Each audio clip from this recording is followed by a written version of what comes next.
Boa tarde, turma, ou já quase boa noite, indo ao ar agora para falar mais um pouquinho sobre as receitas do Estado, as receitas públicas. Nós vimos lá atrás que estas receitas elas são vitais para o custeio do Estado, que essas receitas hoje assumem uma posição diferente do que era no passado. No passado, essas receitas públicas objetivavam tão somente arrecadar. O aspecto fiscal era preponderantemente fiscal. Hoje, nós percebemos que essas sistemáticas de carrear recursos para o custeio do Estado, elas não se prestam somente ao financiamento do Estado, mas para regular todas as ações e inclusive propiciar redução ou aumento de desigualdade. E uma tributação, ela pode sim alterar drasticamente o perfil de uma nação. Quando nós olhamos para nações desenvolvidas como o Japão, como a Finlândia, nós vamos observar que não é só uma questão do perfil de gastos, mas também o perfil da obtenção das receitas, que nestes países são diferentes dos países que não conseguiram obter o mesmo êxito em termos de desenvolvimento econômico, em termos de redução da desigualdade. Isso a gente precisa ter a exata percepção para que a gente possa perceber que a tributação exerce uma função extra fiscal. E esta extra fiscalidade, ela interfere de forma muito incisiva nessa estrutura, nessa construção do Estado. Nós vimos em aula anterior que há uma tendência de o Estado normalmente ser custeado muito mais pela classe mais baixa do que pelos mais ricos. O que não acontece nos países desenvolvidos. Ah, não, é uma questão de ser social, liberal. Não. A gente foi buscar no liberalismo os princípios de construção da riqueza de uma nação. E lá também o modelo de tributação não condizia com o que nós temos no nosso país e em alguns países desenvolvidos. E alguns países subdesenvolvidos. Mas só recapitulando, na aula passada a gente falou também da classificação. Dessa classificação das receitas. Vimos que elas podem se classificar quanto à origem, que também é chamada de classificação quanto à coercitividade, também é chamada classificação alemã, em que elas são rotuladas de receitas originárias e derivadas. Originárias já vimos que são aquelas que o Estado produz a partir da geração do seu próprio patrimônio. As derivadas são aquelas que ele intervém nas relações privadas, intervém lá em um outro segmento econômico e não da exploração do patrimônio dele, para acarrear recursos da iniciativa privada para o custeio do ente estatal. As receitas quanto à categoria econômica, corrente capital, já vimos. E também é preciso que se entender que nem tudo que entra no Estado é receita em sentido estrito. Porque muitas vezes é somente um movimento de caixa, mas é receita em sentido amplo. E aí nós temos também autores que trazem essa classificação quanto a receitas em sentido amplo e sentido estrito. É importante que a gente perceba isso, porque a classificação orçamentária que o Brasil adota é uma classificação da receita em sentido amplo, porque considera inclusive a contabilização de todos os movimentos de caixa. Lógico que ela não vai colocar como uma receita orçamentária, vai colocar fora, vai colocar, mas vai registrar como receita. Veja bem, nós temos os ingressos públicos e as receitas, quando nós falamos do sentido estrito de receita. No sentido amplo, todo ingresso é uma receita. E aí nós temos também a classificação quanto à regularidade ou periodicidade, se ela é realmente ordinária, constante, ou se ela é uma receita excepcional. E ainda quanto à natureza, se ela é orçamentária ou extra-orçamentária, ou seja, dentro de uma previsão do orçamento ou fora. E ainda nós temos uma classificação quanto à afetação patrimonial, se ela é uma receita efetiva, ou seja, se aumentou o patrimônio, ou só foi uma receita de mutação patrimonial, troquei 6 por meia dúzia. São classificações que, na verdade, reafirmam algumas coisas, como, por exemplo, a própria forma da receita de capital, sendo que nós temos receita de capital que muitas vezes alteram, que são o caso das transferências de capital, que nós vamos ver mais adiante. Nós estamos agora firmando conceitos, quando chegarmos na parte orçamentária, nós veremos essa questão de que essa regra de que toda receita corrente ela acrescenta patrimônio e a de capital não, é só permutativo. Isso daí não vai ocorrer em relação às transferências governamentais, são as transferências de capital do governo federal para o município, para o estado, e que no estado e no município elas incorporarão, ela aumentará o patrimônio. Então essa regra de só permutação é uma regra geral, mas que tem exceções. E aí essas receitas tributárias, a gente tem que perceber que as receitas públicas, preponderantemente as que de maior relevância, aquelas que que mais contribuem para o custeio do Estado, são as receitas tributárias.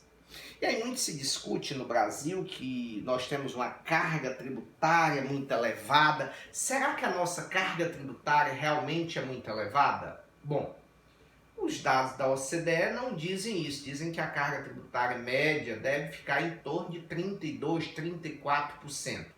Nossa carga tributária realmente aumentou. De 94 para 2002, ela pulou do patamar de 29 para 32, mas houve momentos em que ela esteve bem mais baixa, a nossa carga tributária.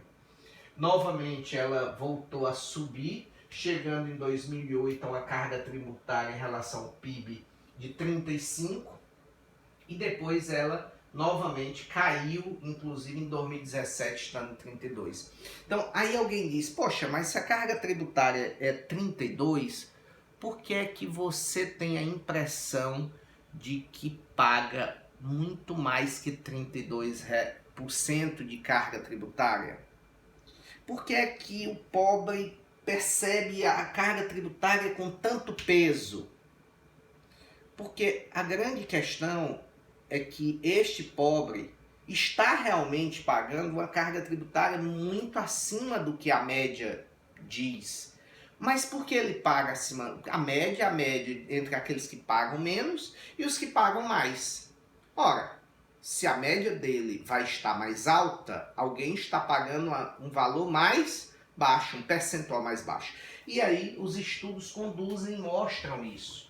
Mostram claramente que no Brasil, quem ganha até 2 salários mínimos, lá em 1996, comprometia 28% da sua renda.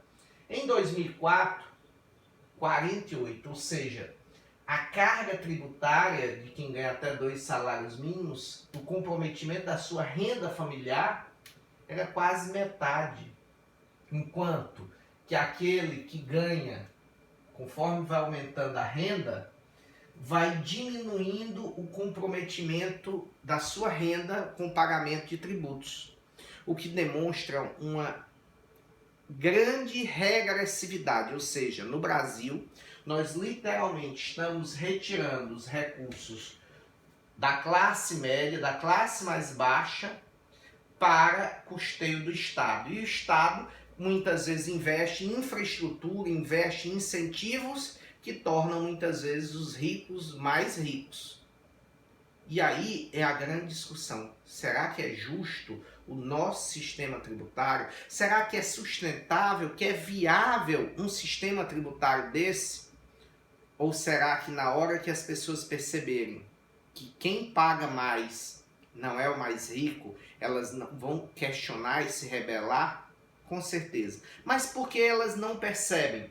Porque o nosso sistema tributário, ele esconde essas regressividades na sua complexidade. Por isso, nosso sistema tributário não pode ser simplificado por demais. Porque se você simplifica muito o sistema tributário, passa a ser percebido, a ser notado pelas pessoas quem está pagando percentualmente mais tributos.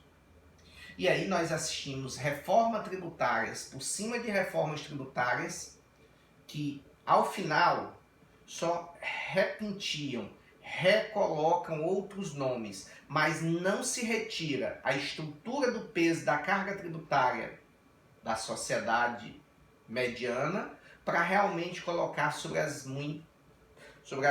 grandes rendas, sobre aqueles que pagam realmente pouco tributo. Veja bem, e essa análise não é feita somente por mim que trouxe colocado isso na nossa tese. Nós podemos ver também, e aí deixe-me aqui fazer uma pequena alteração no computador, nós vamos ter também uma carga tributária demasiadamente alta em outras situações que vão trabalhar a austeridade fiscal, ou seja, como fica. E aí é interessante esta publicação que questiona já recentemente essa política de austeridade fiscal, estas reformas tributárias. E reforma por cima de reforma, o que nós assistimos é que aqueles que ganham até 2 salários mínimos, de 1 a 22 salários mínimos, têm a sua renda extremamente tributada, enquanto que aqueles que são detentores de renda superior a 320 salários, menos. Então, nós temos uma figura de uma regressividade tributária no nosso país. E alguém diz, mas e os princípios de tributação? Veja bem, os princípios são valores eleitos em cada sociedade, em cada época, e sujeitos a pequenos ajustes. Nós colocamos na Constituição Federal o princípio da progressividade para o imposto de renda. Mas o imposto de renda, ele paga em 27,5%. Nós não temos tributação como na Europa, nos Estados Unidos, para quem tem rendas muito elevadas. Então, uma das indicações bibliográficas que a gente coloca para vocês darem uma lida é neste trabalho sobre austeridade e retrocesso. Esse trabalho traz muitos dados de forma recente exatamente sobre esta questão de que não necessariamente a austeridade vai conduzir a uma situação de conforto. Muito pelo contrário. E aí é preciso que a gente entenda que hoje a principal fonte de receita do Estado é a tributação, mas ela não é só fonte de custeio do Estado, ela é fonte de intervenção nas relações, inclusive de aumento da desigualdade, porque se você retira de quem ganha R$100, praticamente R$50 para o custeio do Estado, enquanto para aquele que ganha R$1 milhão você tira bem menos que 20%, não tem sentido. Você acaba fazendo o quê? Com que o mais pobre fique mais pobre. Então você está intervindo no caminho inverso. Porque o muito rico está oferindo o quê do Estado? Muitas vezes os juros. E os juros são pagos com recursos oriundos de quê? Da tributação. E nós criamos novos endividamentos para o Estado para pagarmos mais juros, que serão pagos com dinheiro de tributos. E os tributos recaem principalmente sobre quem? Nós já vimos. Então, essa é a reflexão que a gente coloca em números. E aí, a gente vem para a percepção de que um verdadeiro sistema tributário que atenda aqueles pressupostos da Declaração dos Direitos do Homem, da dignidade do ser humano, eles devem necessariamente conduzir a uma estrutura de valores que realmente produz um sistema tributário sustentável, viável. A grande questão é que a gente muitas vezes coloca os princípios na Constituição, que são os princípios, são os valores eleitos em decorrência das experiências que tivemos. Ou seja, o Brasil teve uma experiência de tributar sem respeitar a anterioridade ao exercício financeiro. Aí nós colocamos o princípio da anterioridade, colocamos o princípio do não confisco, colocamos vários valores que a nossa sociedade elegeu. Mas estes valores são valores de acordo com essas experiências que nós tivemos no passado. Mas nós precisamos ir muito além de valores. Nós precisamos entender a diferença, primeiro, entre valores e requisitos, que os valores são estes eleitos em cada época, em cada lugar, pela sociedade. Mas nós temos mais que isso. Quando se pensa realmente num sistema tributário viável, num sistema tributário sustentável, ele deve observar certos requisitos. Como já dizia Adam Smith, são condições sine qua non para que um sistema tributário se sustente por si. Porque se esse sistema tributário, seja no Estado liberal ou social, ele não tiver essa estruturação mínima, o que vai acontecer é que ele estará sempre sendo ou reformado, ou haverá impulsos de revolução, de inconformismo, ou ele não conseguirá carrear os recursos necessários para o Estado. Esses requisitos nós trazemos eles, nós fomos buscar no Aleomar Baleeiros, em vários autores liberais e sociais, para a construção e sistematização desses requisitos que nós trouxemos lá no nosso livro. Esses requisitos são, primeiro, compatibilidade com as estruturas econômicas do Estado e produtividade. Não se pode pensar de forma alguma num Estado que formule um sistema tributário incompatível com as suas estruturas econômicas. O Estado, ele tem que ter um sistema tributário que ele olhe como está estruturado economicamente, onde estão os vieses de circulação de recursos e lá tribute. Hoje, por exemplo, nós não tributamos praticamente o mercado especulativo. E todas as vezes que se fala em tributar o mercado especulativo, se diz, isso é um aumento da carga tributária. E aí não se tributa o mercado especulativo, mas se aumenta o IPI, se aumenta um outro tributo já incidente sobre aqueles que já pagam muito. E aí alguém diz, um novo tributo. Um novo tributo pode não ser um aumento da carga tributária das pessoas que já pagam. Um novo tributo pode começar a pegar pessoas que não pagavam tributo nenhum antes.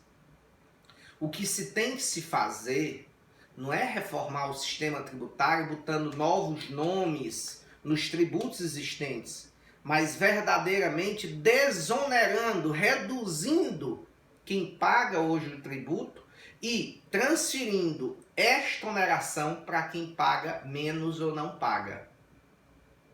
Então, uma das bases de um sistema tributário sustentável e viável é observar o requisito da compatibilidade com a estrutura econômica e o estímulo à produtividade. Você não pode tributar a indústria tão pesadamente, fazendo com que seja melhor especular do que produzir.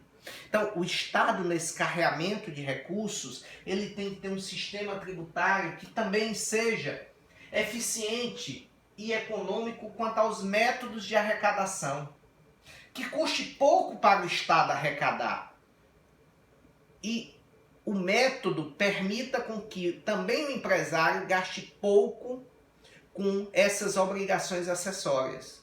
Mas no Brasil, gasta-se com obrigações acessórias cerca de R$ 2.500 por ano, enquanto em outros países se gasta 100. Por que no Brasil se gasta muito mais com obrigações acessórias? Porque em outros países se gasta anualmente, corrige, 2.500 horas com o cumprimento de obrigações acessórias, enquanto em outros países em torno de 100 horas para o cumprimento de obrigações acessórias. Por que no Brasil se gasta tanto? Porque exatamente nós não temos eficiência e métodos de arrecadação que permitam esse custo baixar. Então, a reforma tributária não tem que deixar de ter tributo tal, manda para cá, manda para acolá. Não! A nossa principal reforma tributária que nós precisamos é uma reforma infraconstitucional, é dos métodos de arrecadação, das sistemáticas de obrigações acessórias e da transparência. Mas por que a gente não faz?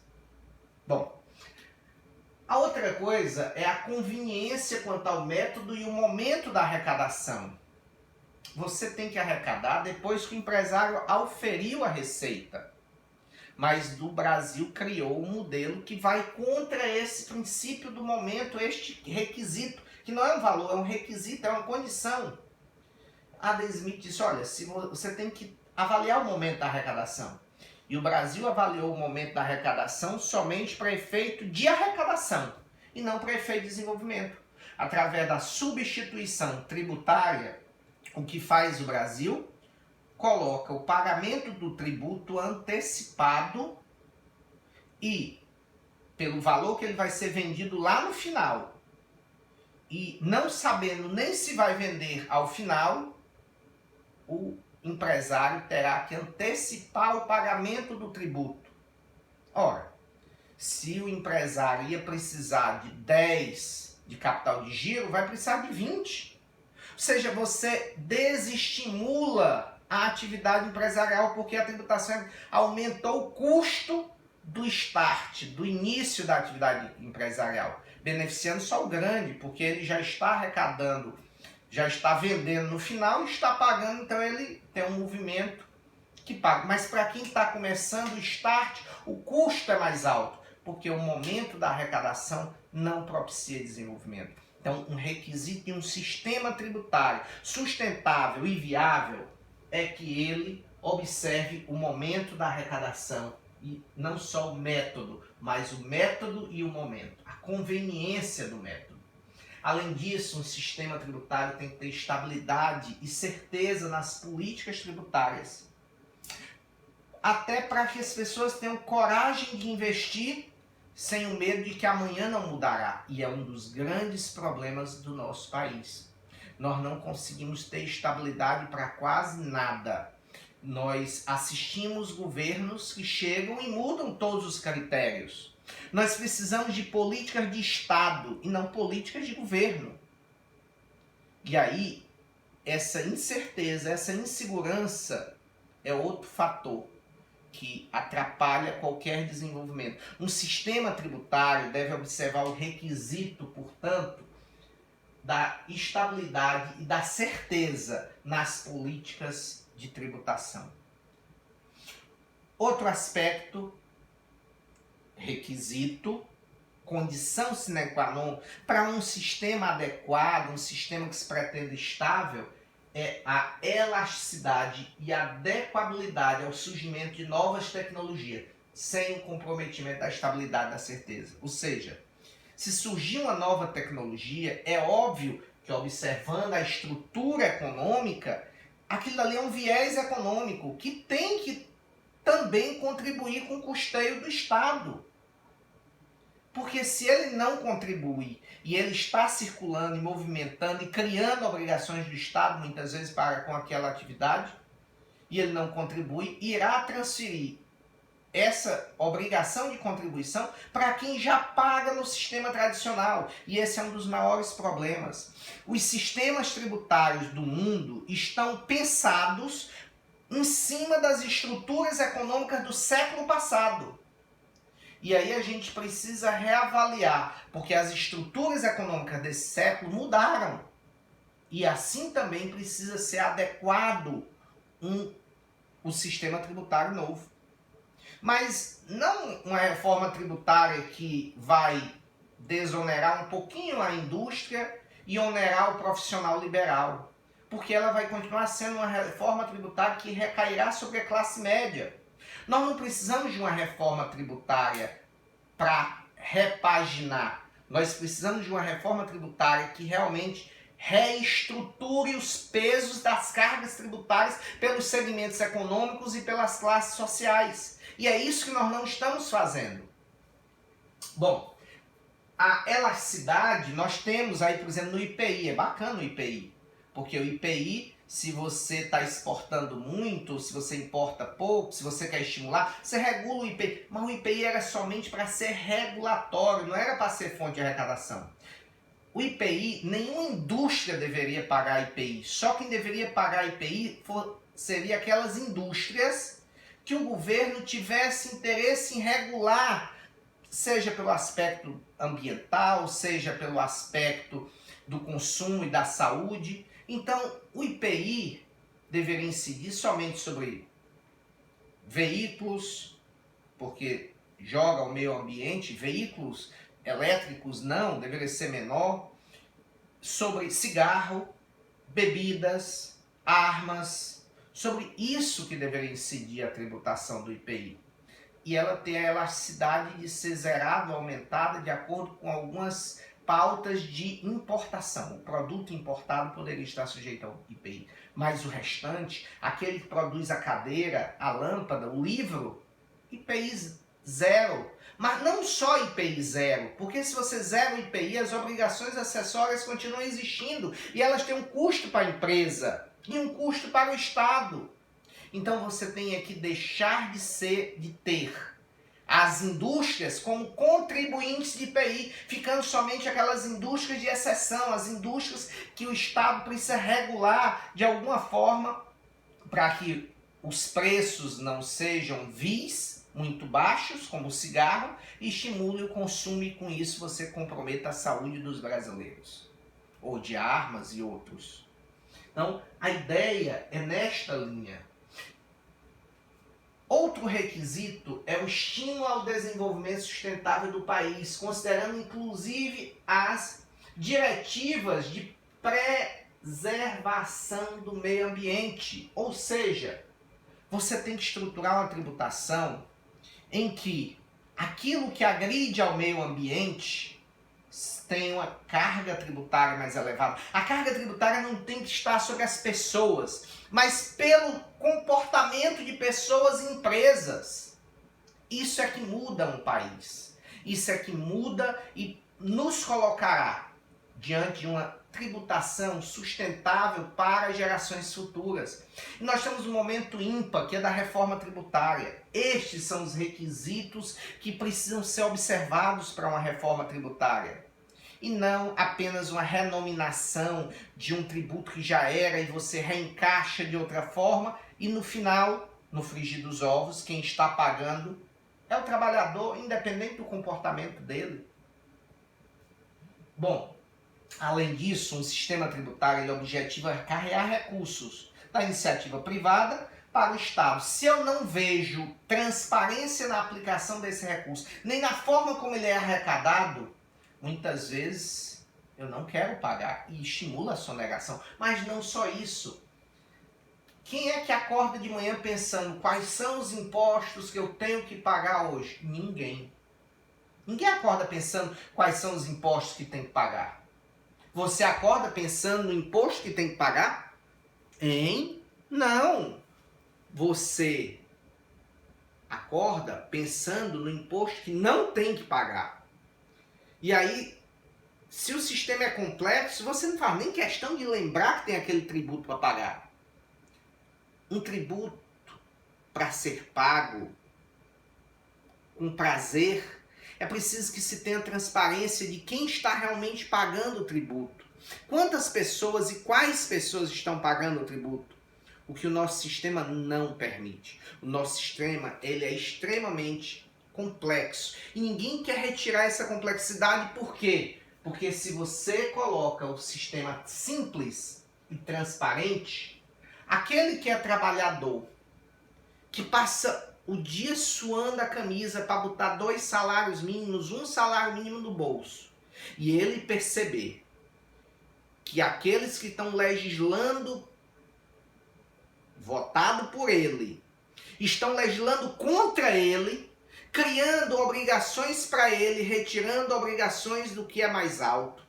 No dia que esse sistema for simplificado e transparente, não é possível mais regressividades tributárias tão agressivas como nós temos hoje no Brasil e em muitos cantos do mundo. E esta percepção é a percepção que faz de um sistema tributário um sistema democrático, um sistema defendido por todos, e não um sistema cheio de hiatos e questionamentos, e que a cada 10 anos, 20 anos, você precisa reformar para novamente esconder as regressividades e com novas complexidades. E aí você assiste reforma tributária, desde o antigo ICM, não existe mistério nenhum. Os tributos são sobre o patrimônio. Quais são os tributos sobre o patrimônio? Imposto sobre a propriedade rural, imposto sobre a propriedade urbana, imposto sobre veículos automotores. Esse imposto é o imposto sobre propriedade. O que precisa ser feito? Precisa ter, não, a propriedade é rural, não, é urbana, está no meio do caminho, não paga nada. Não. Deixe-se essa tributação de forma mais simples, que o município regule, que ele lá arrecade. Rural e urbana é terra, é imóvel, mais fácil de controlar, mas nós criamos uma complexidade para muitas vezes criar os ralos. Aí colocamos, não, a receita vai ficar com o município. Por que não deixa a competência de legislar toda com o município? Nós não precisamos de uma reforma tributária complexa. Nós precisamos de uma reforma tributária que simplifique e não que crie novas diversidades e complexidades para o cidadão mediano.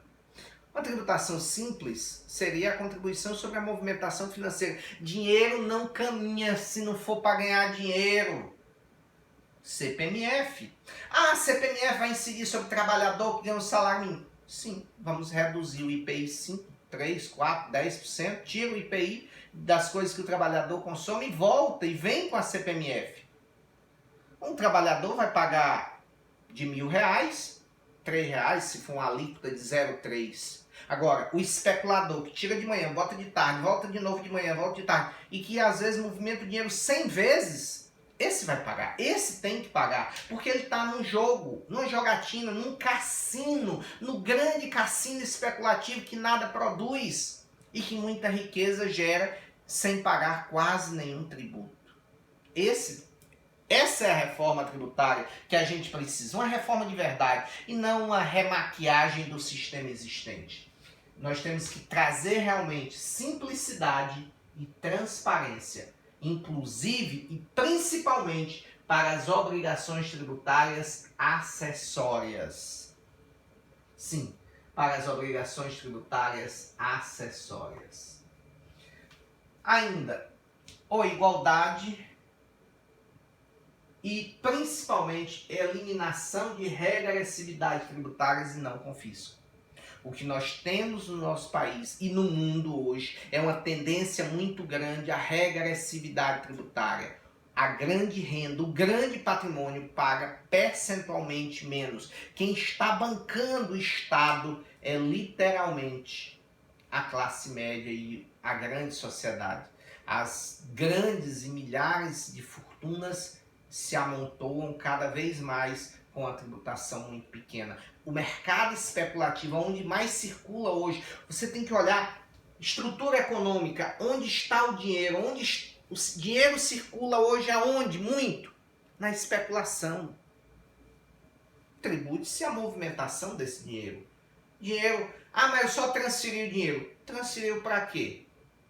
Dinheiro não se movimenta de graça, não em grandes volumes. Compatibilidade e conformidade com as ideias morais e os valores eleitos pela sociedade. Óbvio. No Japão, você tem a questão de você ter muitos filhos. Tributa-se. Na Índia não vai se tributar a vaca, é um animal sagrado. Então, cada povo tem um conjunto de ideias morais. Imagine no Brasil tributar por cada menino nascido. Quem tem mais filhos ser mais tributado. Não é uma ideia moralmente aceita dentro do nosso povo. Mas tributar o morto, porque morreu o caixão ali por enterro, por sepultamento, são coisas que a gente vai avaliando, cada coisa no seu lugar. Não pode fazer uma tributação progressiva frente às ideias religiosas, morais, que cada povo elege as suas. Esse é um requisito universal. Os requisitos são universais, eles valem aqui ou valem em qualquer canto do mundo. Se não obedecidos a esses requisitos, é só uma questão de tempo para a falência da sistemática de arrecadação de tributos do Estado. O último requisito é a realização da justiça social na distribuição da carga tributária, considerando os preceitos fundamentais universais referentes à dignidade da pessoa humana. O que o Brasil não faz. A carga tributária ela não é distribuída adequadamente pelos segmentos econômicos e nem pelos segmentos sociais. Percentualmente, o segmento social que mais paga é o segmento que menos ganha. E percentualmente, quem mais paga tributo é o segmento que mais produz a indústria, que é que gera emprego, renda, tudo. Veja bem, o Brasil, você vê como o retrato do desenvolvimento é claro quando você mexe com a tributação. Nosso agronegócio cresceu. Por quê? Porque nossa tributação é mais baixa nesse segmento. Nossa indústria, por outro lado, não consegue. Você vai abrir uma nova indústria, você fica afogado em obrigações acessórias, em tudo. Em tributos pagos antecipados. Então, isso precisa ser revisto, precisam ser atendidos os requisitos para o sistema tributário. Estes são os requisitos sistematizados por nós, foi objeto inclusive da nossa tese de doutorado, onde nós fomos buscar, todos eles estão no livro devidamente referenciado de onde vieram, desde Alemar Baleiro até Adam Smith, passando por Margrave e outros tantos que analisaram os muitos sistemas tributários existentes no mundo para chegarem a conclusões de qual seriam os requisitos para um sistema tributário viável, sustentável. É o objeto do nosso livro, da nossa tese, tributação viável, porque a tributação que nós temos, ela é inviável em termos de longevidade. Muito obrigado, turma. Ficamos por aqui. Agradeço a cada um de vocês e na próxima aula a gente estará falando um pouquinho mais da questão das receitas tributárias, do custeio do Estado, e entendendo também que tributação é regulação para o desenvolvimento. Muito obrigado, até a próxima.